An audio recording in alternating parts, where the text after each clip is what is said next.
At this point, are you thinking at the federal level of changing security protocols in any way to, for example, match on trains what you are expected to go through when you fly, where you do have to declare a weapon when you cross state lines? How did he travel by train without any challenge and arrive here in the nation's capital?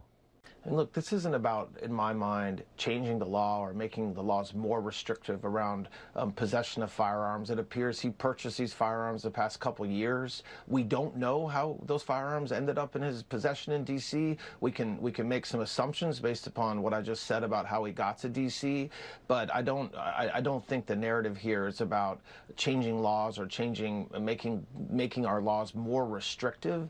This is about law enforcement who are doing their jobs and a suspect who tried to do something and failed miserably. Yeah.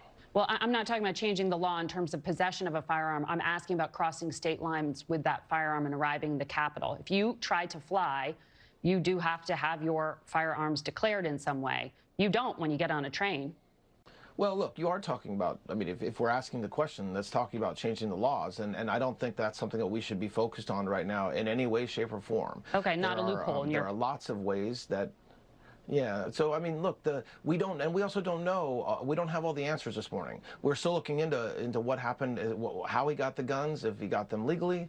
But what we do know is that he tried to use them. He did have 2 firearms and some knives on his person when he tried to use them, and he was stopped before he got anywhere near the president, before he got near any of us that were in the room at the time of that this occurred, and that's again, we can't overlook, and I'm not suggesting you are, but we can't overlook the great work of the Secret Service last night. No, absolutely. We're all thankful for that. But we do see these kind of threats at the local and state level as well for those who aren't as heavily protected as all of us in that room were last night, which is why I ask you if you're reviewing that.